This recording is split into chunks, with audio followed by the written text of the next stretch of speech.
Good day and welcome, everyone. Thanks for joining today's session called Creativity, Your Superpower for Success. And thanks to those of you who responded to the opening chat question. It seems we have a few superhero fans out there. I'm Mary Lange. I work for SAP and I lead a program called the SAP Academy. And basically what the Academy is it's a program where we recruit and hire recent university graduates from all over the world. And we bring them to our world-class training facility in San Ramon, California for 12 weeks, up to 6 months, to help them develop into high-performing sales contributors. Now, you might imagine if somebody is in our program for 6 months, we're teaching them a variety of skills, a lot of sales skills. But we're also highly focused on this skill of creativity, as we believe, and polls and surveys have shown, that the ability to leverage creativity takes your presentation to a whole nother level. It creates a memorable experience for your audience. And certainly we want to do that in the sales world, but we want to do that throughout our careers to help us stand out regardless of what the situation is. So it's not just SAP who really highly values this skill of creativity. When you look at today's business environment, never before has transformation happened at such a rapid pace. The business world is increasingly complex and difficult to navigate. IBM did a study a few years ago that was really interesting in that they asked 1,500 CEOs how prepared they were to navigate this new business environment, this transformation that was rapidly occurring, with entire industries transforming in a matter of years. For example, retail moving from brick and mortar to almost fully digital and online.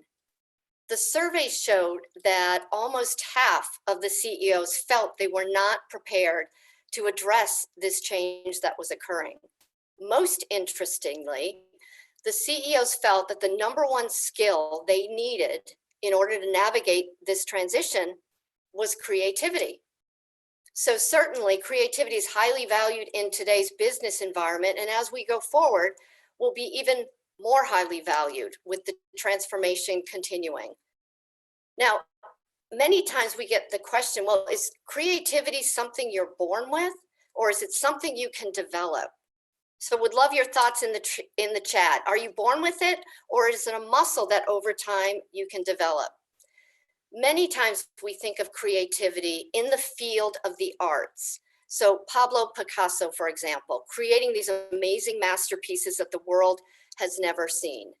But we would argue that creativity can be found in every field, in every professional interaction. Here's a quick story for you. There is a gentleman who's an engineer by trade. His name is Doug Dietz. He is an expert at designing medical equipment. Several years ago, he created an MRI machine for children, and he was all excited about the opening of this MRI machine. He went down to watch the children start to use it, and he was super disappointed to learn that most of the children were terrified to the point that they needed to be sedated to actually go into the MRI machine. So Doug, as an engineer with his team, said, we've got to find a creative solution to this business problem. And what he did is create an MRI room and machine that mirrored a pirate ship. You'll see from the screen in front of you that he created the MRI machine as the pirate ship with the wheel, and the children were told that they could lay on the plank and go into the machine, and if they laid really still, they could develop or discover the treasure that lay within the pirate ship. So just a quick example in the field of engineering where an engineer used creativity to solve a business problem and really create this amazing brand for himself as somebody who could overcome challenges using creativity and take his career to the next level. So just a really quick example in the field of engineering. It is my pleasure now to introduce you to two of my SAP colleagues who are really incredibly well versed at using creativity. It set their career, propelled their careers forward, and we've got some really concrete examples for you of how you can use creativity in your own career, whether you're just starting out in the interview process or whether you're mid-career and want to take yourself to the next level. So it's my pleasure to welcome Michael Abbott from the UK and Martin Klausner from Austria. Gentlemen, many thanks for joining today. I look forward to hearing all your stories about how you've used creativity. Thank you very much, Mary. Nice to be here. Nice to have you. So if we think about creativity, let's start at the beginning of the career path. There's an opportunity before you even get the job to set yourself apart in the resume phase. Let's take a look at what that might look like. On the left-hand side of your screen, what you're going to see is a traditional resume that we've all probably seen. It's organized up and down. It's got all the information that an interviewer or recruiter would need. However, let's contrast that with how you can make your resume maybe jump out a bit. On the right-hand side, what you'll see is that John has used color and organized it a bit better so that the information pops out. So right away, John is standing out more so than he did with the traditional resume. You'll also notice that in the summary section, he adds a bit of personality to his resume by talking about what his passions are. Not in great detail, but just some high points that might catch the interviewer's eye and begin a dialogue opener to make that interview start off on a really good foot. I think he talks about his passion for working at nursing homes to entertain the elderly and also his passion for music. So certainly at the beginning stages of the interview process, the ability to use creativity to help yourself stand out a bit in the process. Now, the next step in a typical recruiting cycle is the interview. And this is a great opportunity for you to use creativity to really stand out in that interview environment. Michael, I know you've got a great story that I've heard not from you, but from those who were in your interview. And I'd love you to share that with the audience. Yeah, sure, Mary. I mean, as I've said to you a few times, I would attribute creativity as being the main reason why I got a job at SAP. I mean, if we go back 4 years when I was being interviewed, I wasn't coming from another software company. I wasn't coming with a particularly strong technical background. And I knew there were going to be people in that process who had way more relevant experience for SAP than I did. And so I knew that if I was going to stand out, I needed to really put myself out there. And the way that I did that was by using creativity. Now, in that actual interview process, one of the things we had to do was a 5-minute presentation all about our favorite hobby with the goal of trying to convince the interviewers that they should take up our hobby. That's what we had to do. Now, for me, that was a pretty easy choice. I mean, I've played the game of golf since I was 5 years old, so I knew what I was going to focus on. But I really need to think about actually, why should somebody play golf and how should I present that? Well, that was the first opportunity for creativity. So what I did was I went back to the drawing boards. I kind of used almost design thinking style activities to really understand why is it that I play golf? And what I came down to was 3 main things. First off, I love being outside in nature, whether it's sunny or windy or rainy, as it is a lot here in the UK, I can add. I love being outside. The second thing I would say is that I love the feeling of hitting the perfect golf shot, which doesn't happen that often, but I love the feeling. And also, I love being outside with my friends, having a joke, having a laugh. And I remember deciding that that is what I need the interviewers to feel. I don't need them to understand it. I need them to feel that and go through an experience. And so instead of doing a bit of a boring presentation that was 5 or 10 or 15 slides of facts, I created 1 slide. It was a hole of golf. And I said to the interviewers, today we're going to go on an experience. And at the end of that, you're going to take up golf. And together in that presentation, we played that hole of golf. And I talked about the fact that we could smell the freshly mown grass. We could feel the sun baking down on our arms. I talked about the fact that we hit the most perfect shot and we saw it kind of soaring up into the sky and moving towards the green. And finally, I mentioned the fact that we were walking towards the green and our friend told us this great joke. And then we were just having this really, really good time. And the interesting thing was, in that interview, in that presentation, I could see they were there with me on the experience. So for me, I don't know if they ever did take up golf, but certainly being creative did work because I got the job. And yeah, I'm really thankful for it. What I think is interesting about that story is I had the opportunity to speak with one of the senior executive who was in Michael's interview a couple weeks ago. And to this day, 4 years later, he remembers that interview. And what he said was notable is that he was one of the interviewers. There was another executive who was an interviewer as well. And at the end of the interview, the two interviewers looked at each other and said, "Why have you not written any notes?" And the other one said, "Well, why haven't you written any notes?"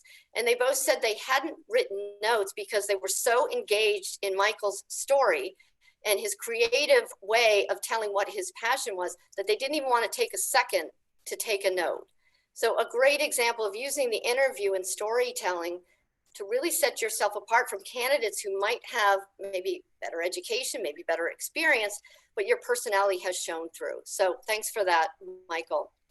So once you've got the job, there's endless opportunities to set yourself apart. And Martin knows a lot about this. He was an associate at the Academy, different time period from Michael, but quickly moved from associates into a sales role and then quickly into management, leveraging creativity to show what skills he possessed. And Martin, I'd love just a couple examples of how you have used creativity to establish yourself as a new manager, for example. Well, certainly. Thank you, Mary. So for me, it was very important to set myself apart for my team as well. When I got into this new role, we had the situation that COVID-19 was around us. So I'm leading a team which is spread across Europe in various different areas, in various different countries. And therefore, normally what you would do is you would bring everybody together, you would get to know each other, you know, everything that you learn from the school book when it comes to team building, this forming, storming, performing, adjourning phases, etc. This, of course, given to COVID, was not possible. So when I introduced myself to the team, some of them I knew, some of them I didn't know, I played with them the game of life, which is basically a board game that I played as a kid, but I thought it was a fun example on how I can actually introduce myself to the team. So I went through my life, through some very major events in my life that I laid out to them: strengths, weaknesses, what I studied, where I lived abroad. The SAP Academy most certainly was, in my professional experience, a great turning point for me when I said, okay, SAP is a great company and I want to stay there. And I laid out to them what my game of life was. And actually, this got them going. It was a nice icebreaker for everybody to actually share their game of life details as well, which you can imagine is very different when you're sitting in front of a webcam, maybe in your home office, your kids are running around behind you. We all know that times have changed right now.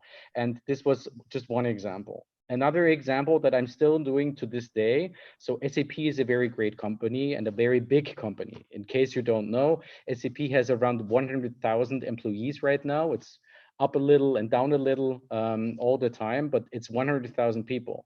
And to stand out amongst 100,000 people, well, that's a tough thing to do.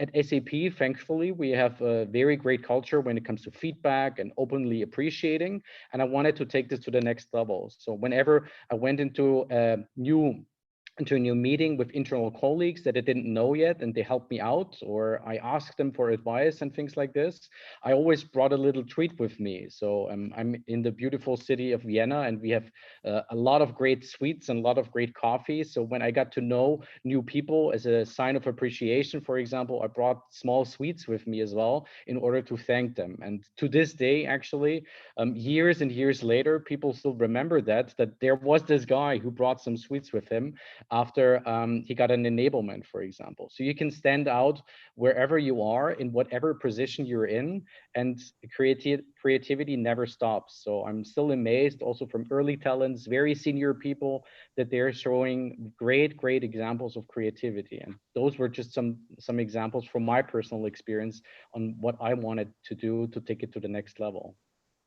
Well, I think what both of your stories and examples highlight is the fact that what you did was entertain your audience. You had a serious message to deliver, but you really looked at this as an opportunity to entertain. And if we think about the human experience, isn't that what we all want? Yes, we can all get the facts. We can sit in a university classroom and learn about economics or learn about history, but isn't it much more memorable when an instructor has the ability to tell a story that allows you to really get engaged in whatever the topic is? So essentially, that's what you both did, whether the interview or in a management meeting, was entertain your audience while delivering that information. So let's go to another example that's a bit trickier at times. And you might say, how can you use creativity here? Let's use the example of something that none of us look forward to, perhaps, but compliance training, something you're asked to do within your organization, something that's mandatory. And most of us want to just do it, check the box, and move on. However, Michael has a really good story about using creativity in a compliance training. So maybe, Michael, set the stage on what you were asked to do and how you took that as an opportunity to once again set yourself apart. Yeah, sure, Mary, absolutely. I mean, for me, it kind of comes down to the idea that a lot of people think of creativity as being the output, but for me, it's just as much part of the process. So, going back to the example you talked about there, I like to think that sometimes being creative is a good thing to do because it's just more fun. It's just more fun. It's more fun for me. It's more fun for the people around me. And because of that, whatever it is we do end up creating is ultimately better, I think. And, the example I would give is that a couple of years ago, we had a new product that launched here at SAP. We had some mandatory training that we all had to do. We had to learn what the product did, what the value of it was. And at the end of it, we had to produce this type of kind of 30-minute video really summarizing it. And I remember just kind of thinking, well, I can either do this like pretty much most people are going to, which is the minimum you need to do. And it's going to be quite standard and probably a little bit tedious, I would say, for me and for the person that's watching it. Or I can throw everything into it. I can be really creative. I can have loads of fun and we can see what happens as a result of it. And obviously, I decided to take the second approach. And as it happened, I just watched the film The Shining the weekend before. So if you haven't seen the film The Shining, I thoroughly recommend it. It's a bit of a horror film from the 1970s. But I watched this film and I just thought to myself all of a sudden, how would that film have been different if they were using this new SAP product? And I have to admit, it was a bit of a kind of tenuous link, but it allowed me to be creative. And so essentially I thought, how would the film have ended differently if they'd had facial recognition technology, if they'd had IoT sensors on the vehicles in the film, or if they'd used loads of machine learning applications? How would it have resulted? And yeah, it was a little bit wacky and it was a little bit out there. But at the end of it, what I found is that first off, I'd had loads of fun in the process. That was the first thing. The second thing was that what I actually produced, I was really proud of, and other people watched it and they really liked it because it was essentially a remake of the film, but with the kind of fun technology. And the third thing that surprised me is that actually I'd learned more because I was being creative. I'd invested more into it. I'd spent more time doing it, but also I'd really thought about how we'd apply this technology in different ways. So actually, yeah, the process was more fun, but as a result of doing it, I think I walked away with a better understanding of what the product was ultimately, and that helped in a number of different ways. So yeah, that's definitely an example from me there. Yeah, love that. Love that. And what I think is interesting to note is that getting back to the question I asked at the beginning, are you born with creativity or is it something you develop? Before Martin and Michael and I worked on this, I asked them, I said, were you creative children? I mean, is this something that you've had as sort of a skill that you've had over time? And both of you said no. It's not like, you drew all the time or worked with Legos or whatever it might be. But it's really something that you've developed in your professional careers. So I think, to get back to that, it's a muscle that you must use. A final example for you is one of my favorite from one of our Academy graduates. So again, I said that earlier in our talk today, that our associates come to California for 12 weeks, 6 months, depending on the program. They then go back to their home country. We had one associate went to the program and went back to Australia. She went back. She didn't know that many people in the office because she was obviously new. And she wanted a way to stand out. And so what she did, you can see a picture on the screen in front of you, in her cubicle, she basically created a billboard advertisement for herself and posted it right outside of her cubicle. She said what her name was, and she said what skills she had to help her colleagues in the office. And it was a great way to introduce herself to the larger team. Number one, most of them smiled when they walked by because this is not something you typically see outside of cubicles, an advertisement of what skill the person sitting in possess. And it also allowed them to go to her immediately and allowed her to get engaged with the team. So a really easy example of how she used creativity just to introduce herself in the office and show what skill set she possessed. So we've given you some examples from creating a CV resume to interview to in the role, several examples of how you can use creativity, really just to get you thinking about your next opportunity. Whatever engagement that might be, how could you weave in a little creativity to help yourself stand out and really engage your audience? What we'd like to do is just wrap it up really with 3 takeaways for you as you begin to enhance your creativity journey. I'll begin, and then Michael and Martin, if I could ask you to share your final thought with the audience as well. My final takeaway is use creativity at every opportunity. When you have an opportunity present itself, really take some thoughtful time to say, how can I make this more fun and entertaining for my audience? I would have one caveat though. Make sure you know who your audience is and the degree to which you can leverage creativity.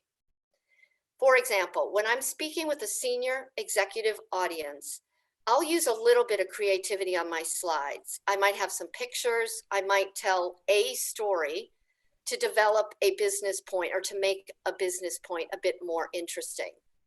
But that's about it. I'll restrain it to that. However, when I'm at a team meeting and we've got 2 days of offsite meetings, I'm going to use all the creativity I can think of, from a theme to multimedia videos to props to help resonate whatever points we're covering.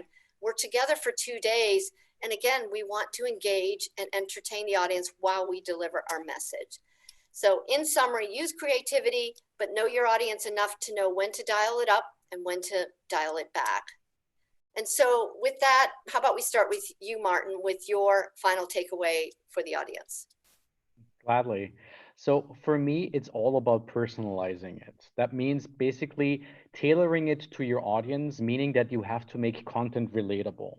If you don't understand as a target audience the key message that you're trying to transport, creativity doesn't help you. We heard in the story of Michael, for example, that the sun was shining down on his skin. We all know this warm feeling, or when it's raining, we know, okay, it's raining. So don't overcomplicate things. It wouldn't help if in your creativity example, you lay out the best formulas out of physics, for example, if your audience doesn't know the story or doesn't understand it. So relatability needs to be important, and also authenticity. So when you have experienced something and then you tell a story out of it, then you are relatable and people actually believe you. If you make something up, people will notice. So please be relatable. And we all have great stories to tell. That doesn't mean that you exaggerate, as Mary pointed out, always toning it up a little or toning it down a little bit, but really having this relatability, I think, is key for every creativity, so that people understand you, they follow you, and they actually listen to you. Because at the end of the day, with creativity, what stays in the minds of people are stories that you tell and stories that you would like to transport to your audience. That would be for me the key takeaway for creativity. So personalizing it and making it relatable. Yeah, absolutely. So, and I think from the chat, we've gotten some great comments about just small actions can create big reactions. I mean, that poster I showed of Amika, very easy for her to do, but a big reaction as a response to it. Michael, how about a final thought from you? Yeah, I mean, I think the final one from me here, Mary, would be just know that it takes some courage to be creative. I mean, ultimately, when we are being creative and we're really investing in that way, we're putting a bit of our personal self out there. So it does take some courage to do it, whether it's something small or something really big. Just know that, yeah, you need to take it. It's going to take some courage, but just find that within yourself. And I think a lot of people, they don't do it because they think, what if somebody doesn't like my idea? What if I get shot down and doesn't work? Well, all I would say, certainly from my experience, is that that's very rarely the case. I mean, we've given you lots of different examples today where being creative has resulted in something better at the end. And actually, I always think that when somebody doesn't necessarily agree with what you say, they don't shoot you down for it. They respect the fact that you've put yourself out there.